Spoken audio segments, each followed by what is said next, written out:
Il est le roi de l'Arctique, le plus grand prédateur terrestre. L'ours blanc. Son royaume s'étend sur toute la banquise du Grand Nord. Ici, la glace n'a que quelques mètres d'épaisseur. Si la banquise venait à fondre, l'ours blanc perdrait son territoire. Les phoques aussi ont besoin de la banquise.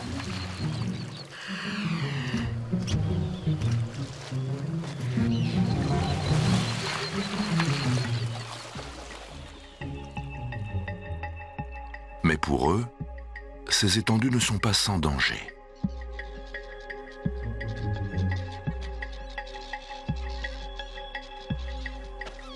Si la banquise disparaissait, les ours seraient contraints de se retrancher sur la bande de terre qui borde l'océan Arctique. Mais là, il n'y a pas de phoque à se mettre sous la dent. D'où l'idée d'envisager leur avenir dans le sud, dans l'Antarctique. Là-bas, la couche de glace mesure toujours plusieurs kilomètres d'épaisseur.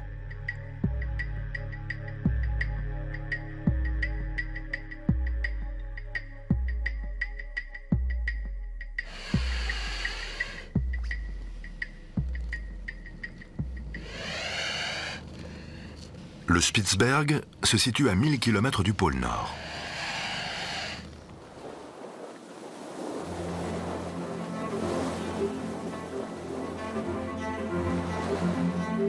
C'est le point de départ de notre expédition. Celle-ci a pour but de découvrir comment se porte réellement l'ours blanc. Le voyage démarre fin août, dans le nord de l'archipel. Il y aurait environ 3000 ours entre le Spitzberg et la terre François-Joseph, située à environ 900 km d'ici. Très vite, notre voilier, l'Arctica, se retrouve aux prises avec la glace, ce qui est inhabituel en cette saison. D'après nos prévisions, la limite de la banquise aurait dû se situer 150 km au nord du Spitzberg.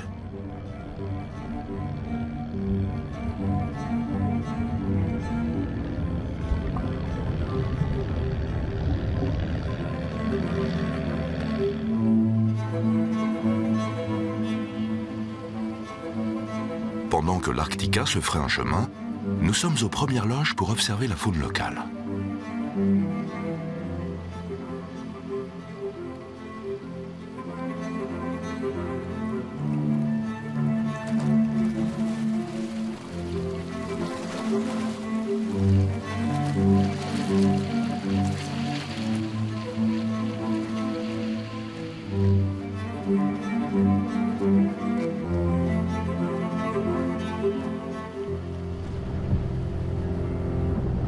À tout moment, la glace peut se transformer en piège.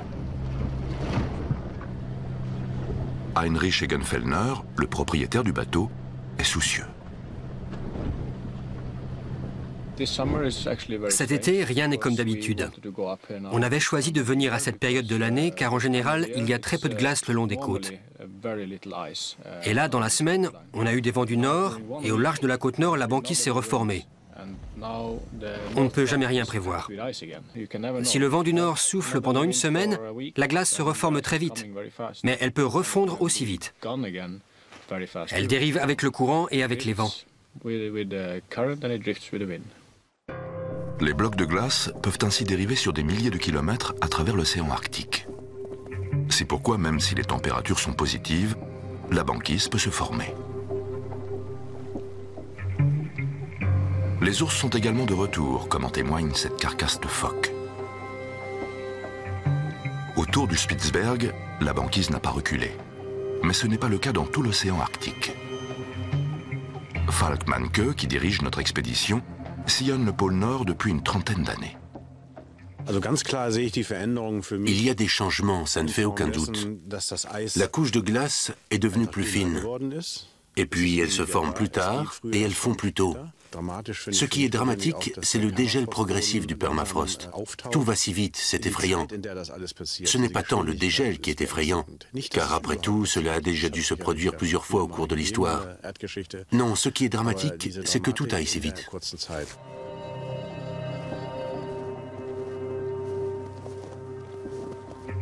Rolf Stange est géographe et il connaît aussi parfaitement la région. Au Spitzberg, les variations concernant la glace, le climat et le temps restent, je dirais, dans le cadre de la normale. En revanche, il y a une tendance au réchauffement. À court terme, ce n'est pas préoccupant, mais à long terme, sur plusieurs décennies, la tendance est claire. Il y aura moins de glace et les températures vont monter. La région aura bien du mal à supporter ces changements. La fonte de la banquise rend la vie dure aux ours. Bien qu'ils soient d'excellents nageurs, ils ne sont pas capables de chasser dans l'eau. Les phoques y sont trop rapides et plongent trop profondément.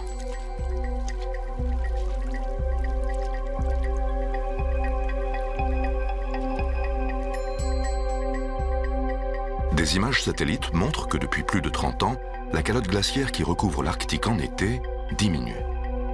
Et au cours de la dernière décennie, le phénomène s'est encore accéléré.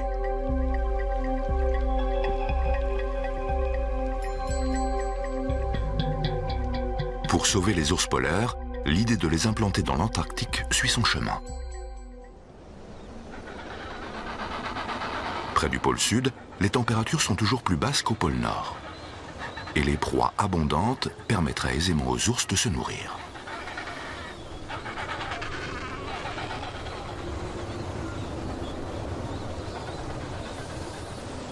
À long terme, les conditions de vie au pôle Sud seraient donc plus favorables pour les ours.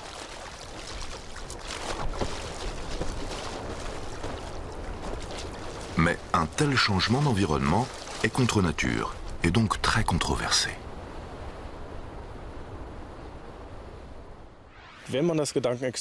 Si on va au bout du raisonnement, la question est où exactement faudrait-il implanter les ours?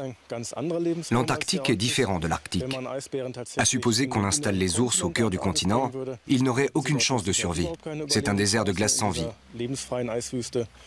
En revanche, si on les installe sur une île subantarctique, comme la Géorgie du Sud par exemple, où il y a toute l'année beaucoup de pingouins, alors je suppose que les ours polaires s'en sortiraient bien mieux.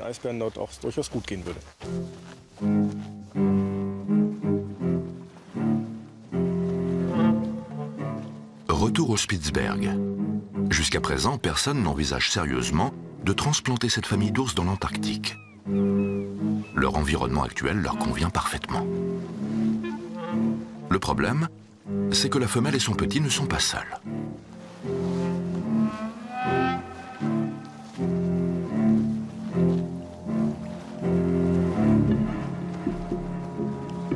Un jeune mâle est à leur trousse et la situation pourrait devenir dangereuse.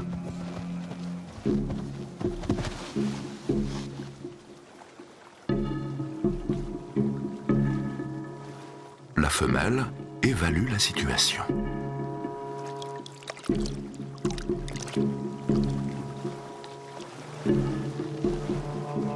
Et opte pour la fuite. Instinctivement, le petit suit sa mère. Il a compris que ce n'est pas un jeu.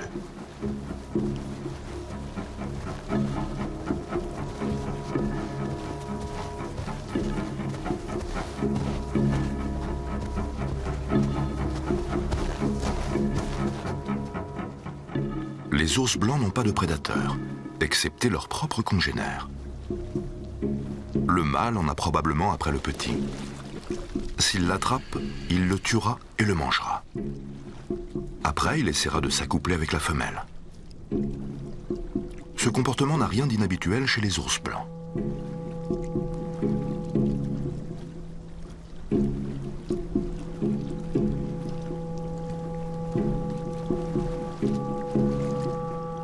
La période de reproduction est pourtant passée depuis 3 mois. Ce jeune mâle, en pleine puberté, ne fait peut-être que s'entraîner pour l'année prochaine.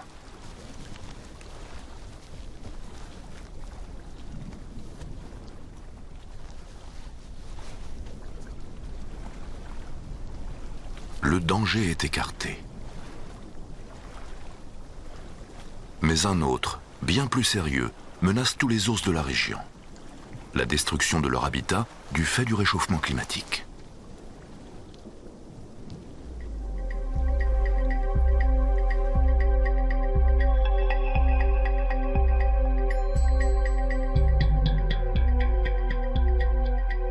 À l'Institut polaire norvégien de Tromsø, les scientifiques suivent de près ce phénomène. Jon Ars fait partie d'un groupe qui se consacre exclusivement à la protection des ours blancs. Le Polar Bear Specialist Group est un groupe d'intervention dédié aux ours polaires. Il regroupe les 5 pays qui ont des populations d'ours sur leur territoire. Les scientifiques se réunissent régulièrement, échangent des informations et coordonnent des actions en faveur des ours.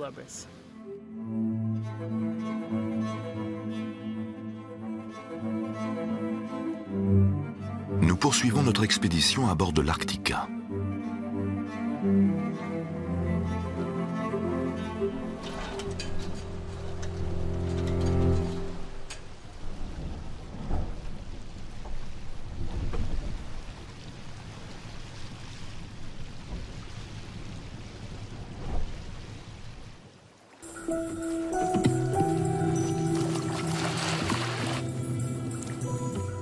Les phoques sont capables de plonger à plusieurs centaines de mètres de profondeur pour attraper des petits poissons, des coquillages ou des crustacés. Et les ours chassent les phoques. Dans l'Arctique, la chaîne alimentaire est assez courte. Ces phoques barbus se reposent sur la glace. À la moindre alerte, ils se laissent glisser dans l'eau.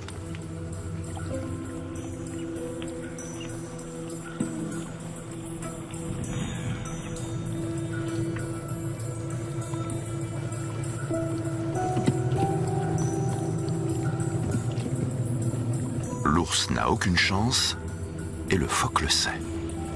C'est pourquoi rien ne semble troubler son calme.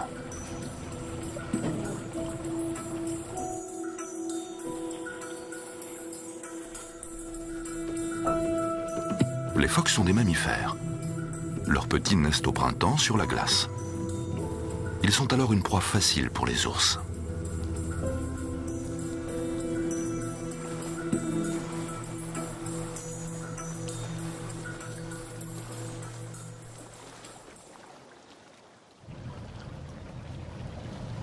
Aucun être humain ne survivrait plus de quelques heures sur la banquise.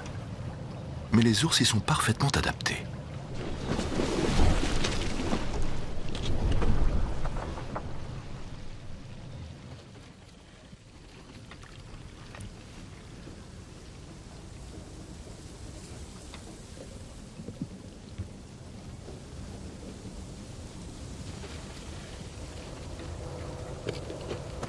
Les ours semblent flegmatiques, mais il ne faut pas s'y fier. Ils sont capables de mener des attaques foudroyantes et efficaces. Sur la glace, ils parviennent à attraper un phoque 1 fois sur 10 environ.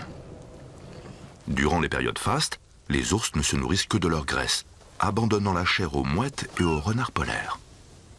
Et en guise de dessert, il y a de la glace qui étanche la soif. L'eau douce est rare sur la banquise.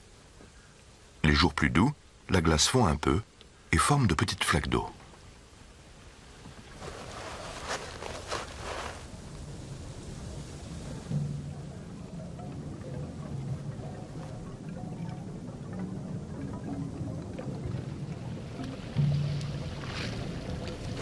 Les ours peuvent avaler d'énormes quantités de nourriture en 1 fois et rester ensuite sans manger pendant des semaines grâce à leur importante réserve de graisse.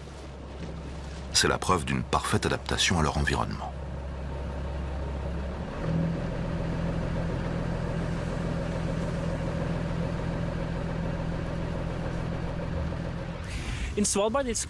Au Spitsberg et dans l'archipel de Svalbard, en général, les ours se portent bien. Leur territoire est grand, il y a des phoques, la banquise est belle. Mais les prévisions pour l'avenir sont pessimistes. Il est probable que dans quelques décennies, la distance entre la terre ferme et la banquise sera plus grande, ce qui réduira de fait l'habitat des ours. Et à terme, les populations d'ours diminueront.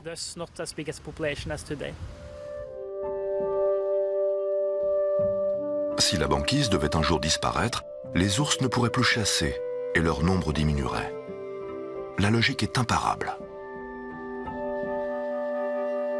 La toundra, où les grands prédateurs ne passent actuellement que très peu de temps, deviendrait leur seul habitat. Cet écosystème s'est développé sur du permafrost. À moins d'1 mètre de profondeur, le sol est gelé en permanence.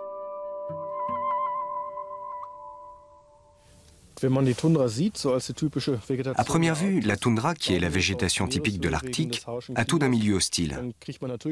Il n'y a pas d'arbres, le climat est trop rude. Mais en fait, il y a plus de 170 espèces de plantes à fleurs dans la toundra, sans compter plusieurs variétés de mousses et de lichens. Et pas mal d'animaux vivent ici. Des oiseaux, mais aussi le renne du Spitzberg, qui est quand même un grand mammifère. Il arrive à vivre et à se nourrir toute l'année dans cet environnement.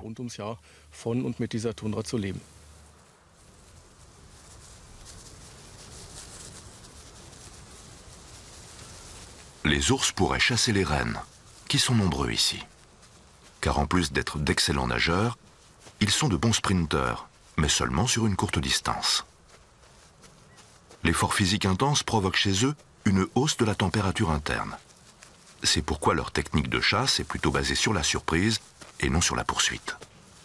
Les rennes n'auraient donc pas de mal à fuir. Sans compter que sur la terre ferme, en été, les ours blancs sont facilement repérables. La survie du renne ne semble donc pas vraiment menacée. En voilà un qui est parfaitement adapté à la toundra. En été, le pelage du renard polaire est gris. En hiver, il est blanc. Le petit prédateur a visiblement repéré quelque chose.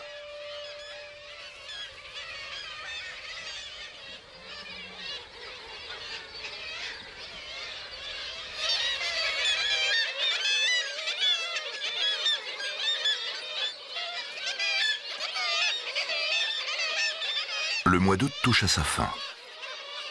Le renard pille les nids d'une colonie de mouettes tridactyles. Plus tard dans la saison, il chassera les jeunes oiseaux.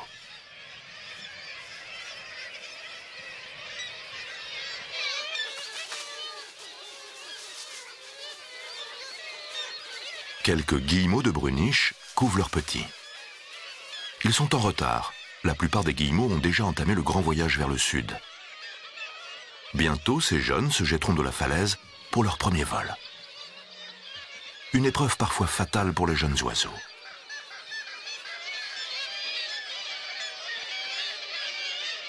Les faibles n'ont aucune chance, et dans l'Arctique, encore moins qu'ailleurs. La sélection naturelle ne permet qu'aux animaux les plus robustes de transmettre leurs gènes.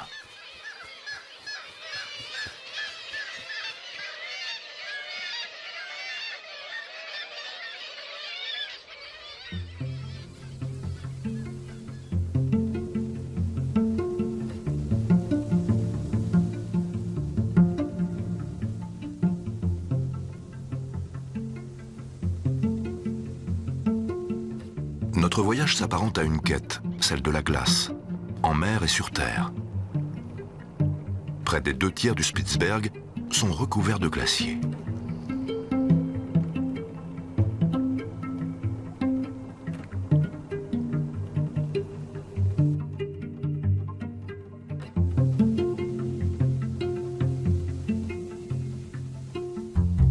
Ces glaciers sont dangereux. D'énormes blocs de glace de la taille d'un immeuble peuvent se détacher et, en sombrant dans le fjord, provoquer de véritables raz-de-marée.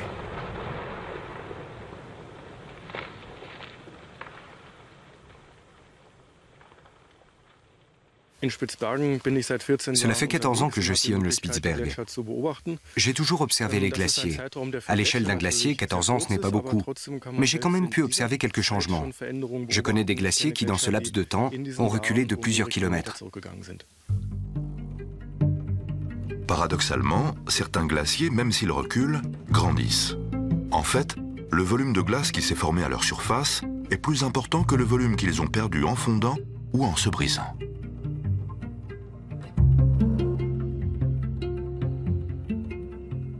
Ainsi, les glaciers changent sans cesse de physionomie.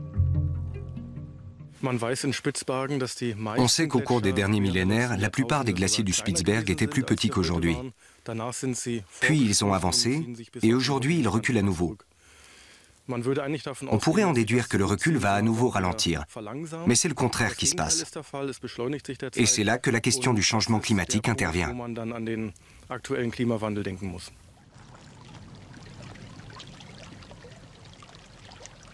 Ces fjords ont été formés et façonnés par des glaciers qui ont aujourd'hui disparu. Mais ce phoque a d'autres préoccupations.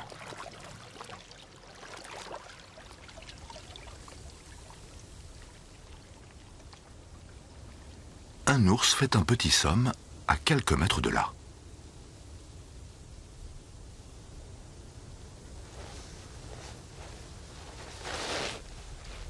Les ours blancs passent beaucoup de temps à se reposer. Cela leur permet d'économiser leur énergie. En revanche, ils n'hibernent pas. Seules les femelles, sur le point de mettre bas, se retirent dans de profondes cavités neigeuses qu'elles referment sur elles pour former une sorte d'igloo.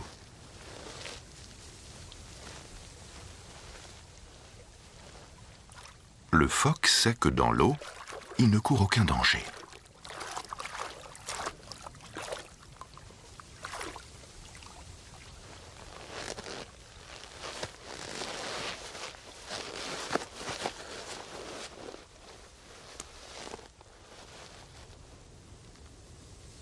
Il s'agit d'un phoque commun, une espèce plutôt rare dans la région.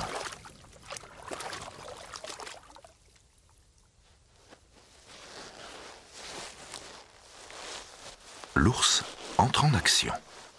Est-il poussé par la faim?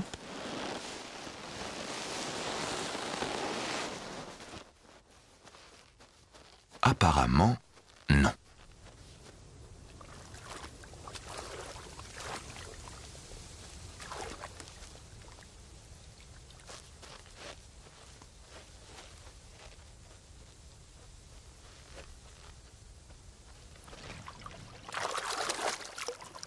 L'ours blanc a trouvé plus intéressant que le phoque. Un aérosol vide. De nombreux déchets s'échouent sur l'île. Ils sont charriés par le Gulf Stream. Le courant est responsable d'une relative douceur à l'ouest de l'île, mais entraîne avec lui beaucoup de détritus en provenance des pays industrialisés. Les aérosols vides sont inoffensifs comparés aux métaux lourds et aux hydrocarbures qui, une fois dilués dans l'eau, pénètrent dans la chaîne alimentaire. En fait, cette pollution menace autant les ours que la disparition de la banquise. On a détecté de nombreuses toxines dans les organismes des ours.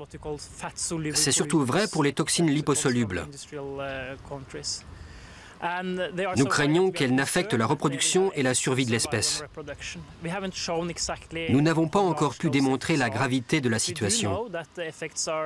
Mais nous savons d'ores et déjà que ces poisons rendent les ours plus vulnérables aux maladies.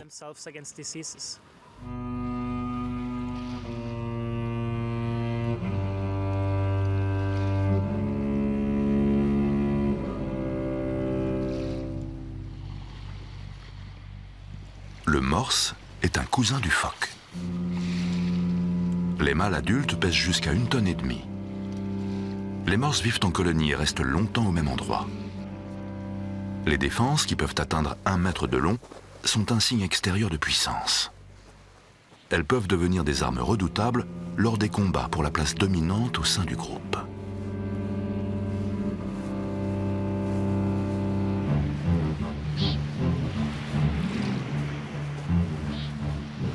Les morses n'ont pas de prédateurs. Même les ours blancs ne s'attaquent pas à eux, à moins que la situation ne soit vraiment désespérée. Un ours affamé est en effet capable de charger un groupe entier de morses. En semant la panique, il tentera d'isoler les individus malades ou les plus jeunes.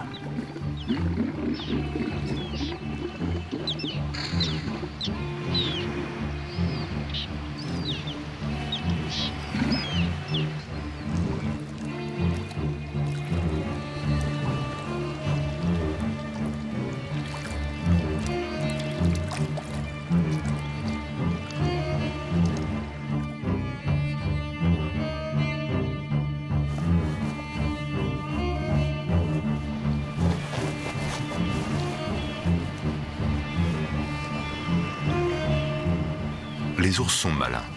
Peut-être développeront-ils un jour de nouvelles stratégies pour chasser les morses. Peut-être y seront-ils contraints pour survivre.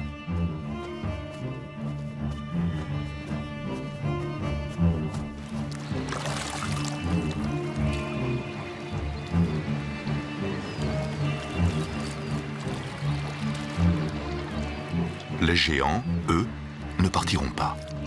Ils sont liés à ce territoire qui leur fournit toute la nourriture dont ils ont besoin. En fin gourmet, les morses se nourrissent presque exclusivement de coquillages.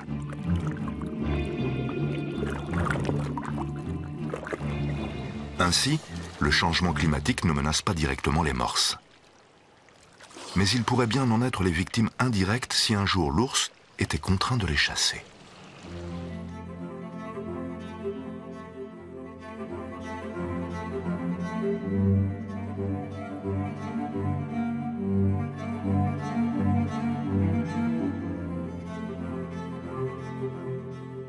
Dans l'Arctique, la lumière est un spectacle en soi. À la fin de l'été, les journées sont encore longues. Mais dans moins de 2 mois, il fera nuit et le soleil ne se lèvera plus avant le début du printemps.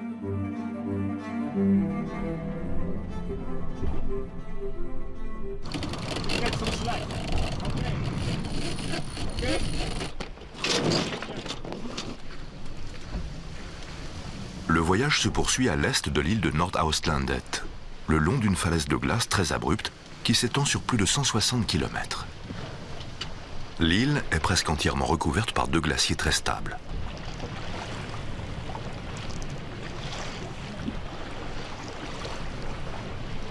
Ils ne se fondent que rarement. Ce phénomène est très inhabituel.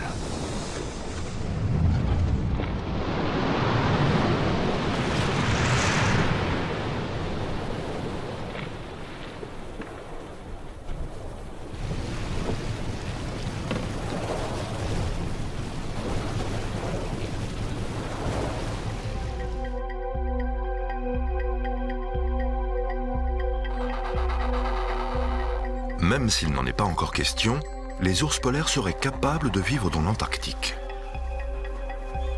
Mais d'un point de vue éthique, peut-on prendre une telle décision? De tout temps, les hommes ont déplacé des animaux, parfois pour les protéger, parfois aussi à leur insu. Mais presque toujours, les conséquences ont été dramatiques pour l'environnement.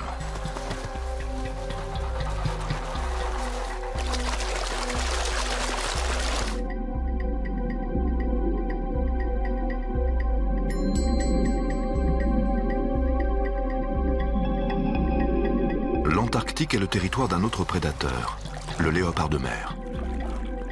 Il se nourrit de pingouins. L'ours blanc aussi serait en mesure de chasser les pingouins. Et comme ils sont nombreux ici, les ours vivraient plutôt bien. Ils se reproduiraient même rapidement. À l'instar des lapins en Australie, ils pourraient alors envahir des régions entières de l'Antarctique et devenir une véritable plaie pour l'environnement. À moins que le léopard de mer se mette à aimer les petits ours blancs. Si on introduisait les ours en Antarctique, cela aurait d'énormes répercussions sur la nature et pour les animaux qui vivent là-bas. Les pingouins qui ne savent pas voler constitueraient des proies faciles. Les ours provoqueraient un déséquilibre. Non, leur introduction n'est vraiment pas une bonne idée. Les ours blancs vont donc devoir survivre dans le Grand Nord, comme cet ours sur la petite île de Storøya.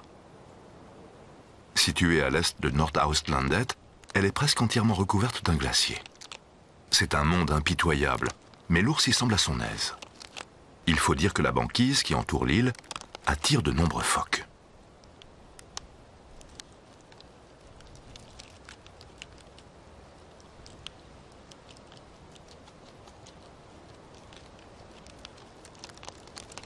Ce n'est pourtant pas un phoque que cet ours est en train de dévorer. Et cet os semble bien trop grand pour être celui d'un renne. On peut donc avancer l'hypothèse qu'il puisse s'agir d'un autre ours.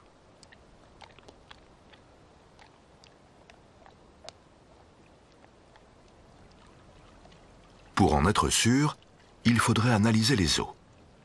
Mais mieux vaut ne pas s'approcher.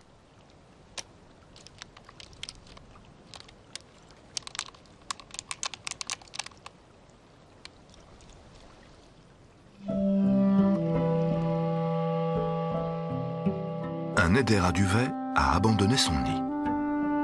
Il semblerait que les ours pillent de plus en plus souvent les nids des oiseaux qui se trouvent au sol. Ils sont ainsi capables de décimer une colonie entière et ont visiblement trouvé un bon moyen de se nourrir dans la toundra. Certains ours pourraient survivre sur la terre ferme. C'est déjà le cas dans l'ouest de la baie d'Hudson. Le problème, c'est qu'on ne sait pas combien d'ours seraient capables de survivre dans ces conditions. Sur la terre ferme, sa fourrure blanche ne lui permet pas de se camoufler. L'ours polaire n'est pas vraiment adapté à la toundra, du moins pas encore.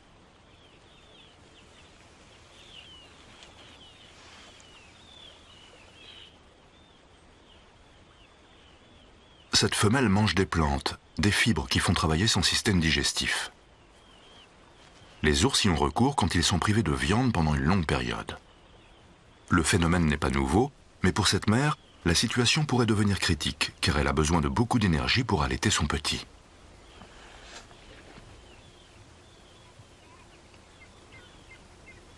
En général, les ours ont deux petits. Cette femelle a peut-être déjà perdu un des siens. Et celui-là ne survivra que si elle trouve rapidement de la viande.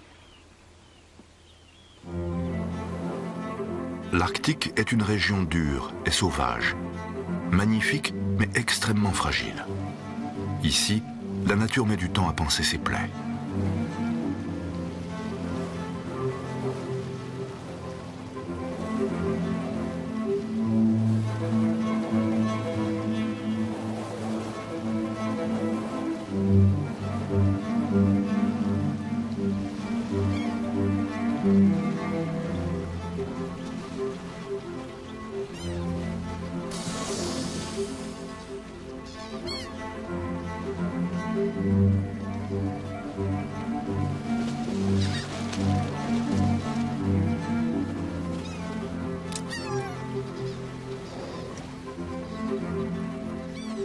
Le voyage nous offre une surprise de plus. 2 baleines bleues. Les plus grands animaux marins de la planète. Ils peuvent mesurer jusqu'à 30 mètres et peser près de 200 tonnes. Dans l'hémisphère nord, les baleines bleues ne seraient plus qu'une centaine.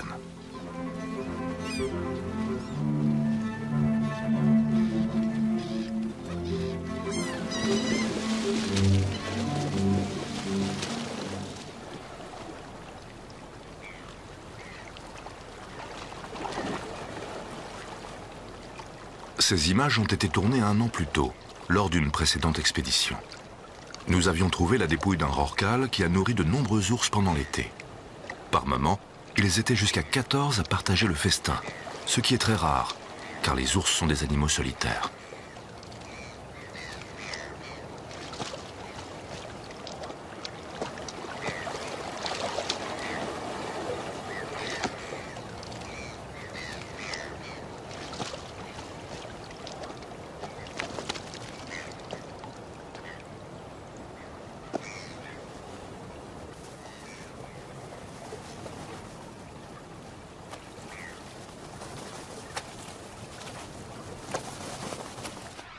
Un an plus tard, au même endroit.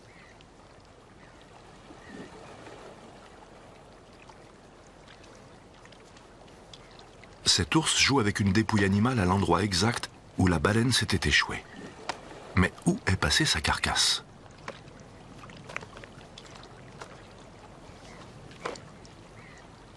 Sur Terre, il ne reste que quelques os. C'est sous l'eau qu'il faut chercher.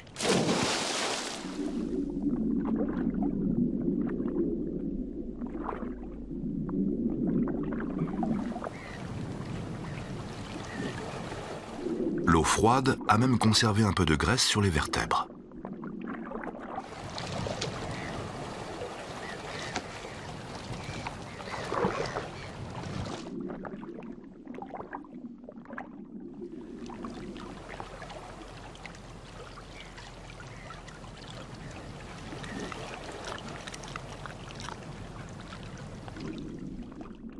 Les ours sont donc des charognards occasionnels.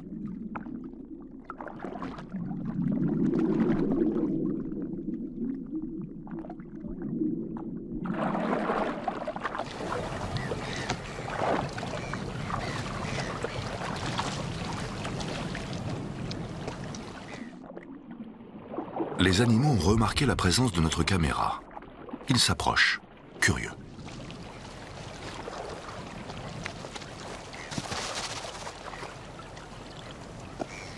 À terre, un deuxième ours tente d'attirer les mouettes avec un morceau de graisse de rorqual.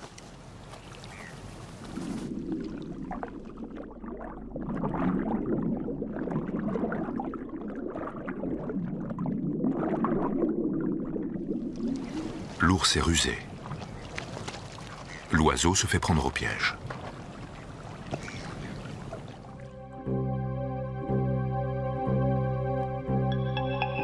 C'est l'été en Alaska.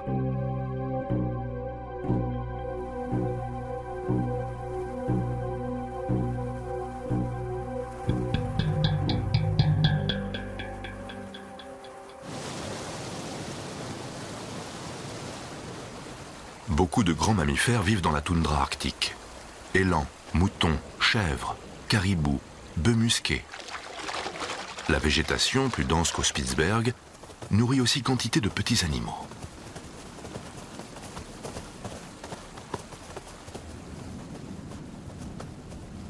Ici aussi, le plus grand prédateur est un ours.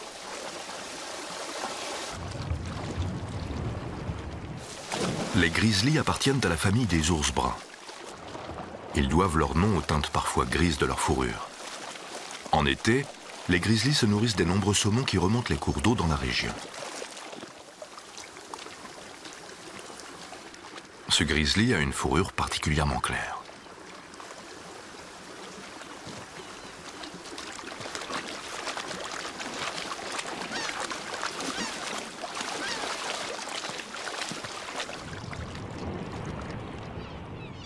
Les ours blancs et bruns ont des ancêtres communs. Leur chemin se sépare il y a 200 000 ans. Pendant très longtemps, ours blancs et bruns ont vécu sur des territoires distincts, mais ce n'est plus le cas aujourd'hui. La fonte de la banquise pousse de plus en plus d'ours polaires vers le sud, vers les terres des ours bruns. Non seulement les deux espèces se rencontrent, mais elles se reproduisent entre elles. C'est ce qu'ont révélé des analyses génétiques. En héritant des gènes de l'ours brun, l'ours blanc apprendra peut-être à devenir un bon chasseur sur la terre ferme, ou même un pêcheur.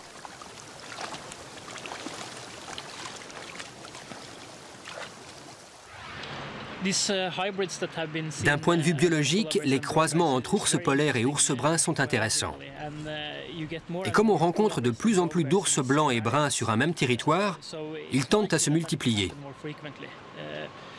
Il est difficile de dire si c'est une bonne chose pour les ours blancs. En tout cas, les ours bruns sont bien adaptés à la vie sur Terre. Donc ça pourrait être une bonne chose. Retour sur la banquise. Nous sommes bloqués.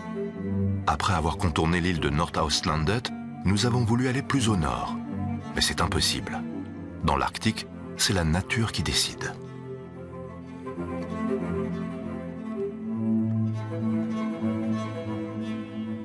Cet arrêt forcé nous permet de rencontrer un ours blanc qui semble vouloir jouer les stars de cinéma.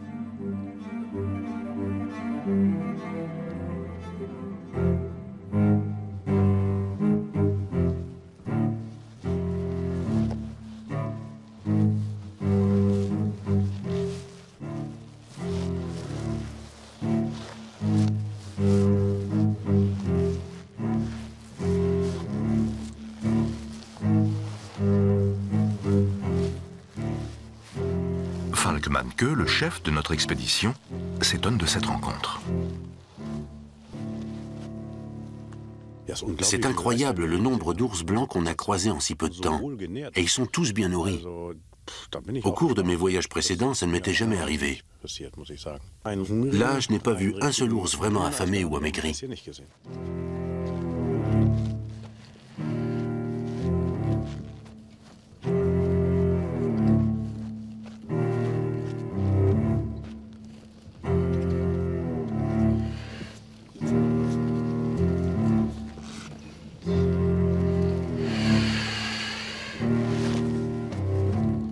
Bien malin qui pourrait dire qui de l'homme ou de l'ours est le plus curieux.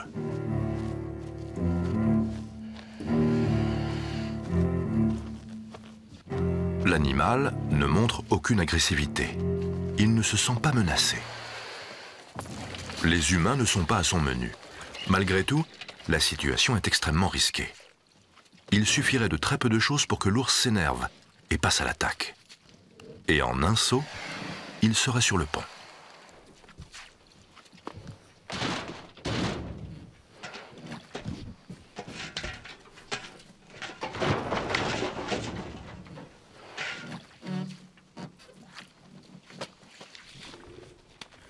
Les ours blancs sont extrêmement dangereux. Il ne faut surtout pas les sous-estimer. Ils peuvent se déplacer très vite, frapper d'un coup, et surtout, on ne peut pas prévoir à quel moment ils vont attaquer. Il faut être vigilant et ne pas oublier que les ours blancs sont les plus grands prédateurs terrestres. Heureusement, l'animal décide de passer son chemin. Quel sera l'avenir de l'ours blanc? C'est la question qu'on se pose tous, mais personne n'a la réponse. Les ours sont des animaux intelligents et capables de s'adapter à leur environnement. Et je pense, c'est du moins mon avis, qu'ils seront capables de s'adapter à certains changements, à condition toutefois que ceux-ci ne surviennent pas trop vite.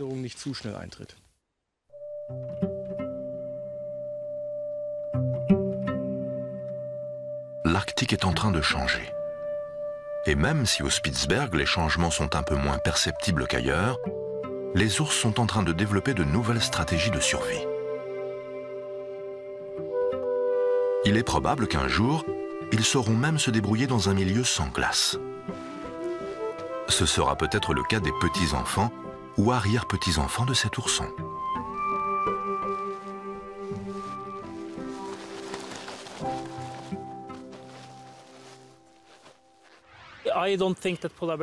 Je ne pense pas que l'espèce va s'éteindre dans un futur proche. Ils disparaîtront sans doute dans certaines régions, mais il y a d'autres territoires où tout ira bien pour eux.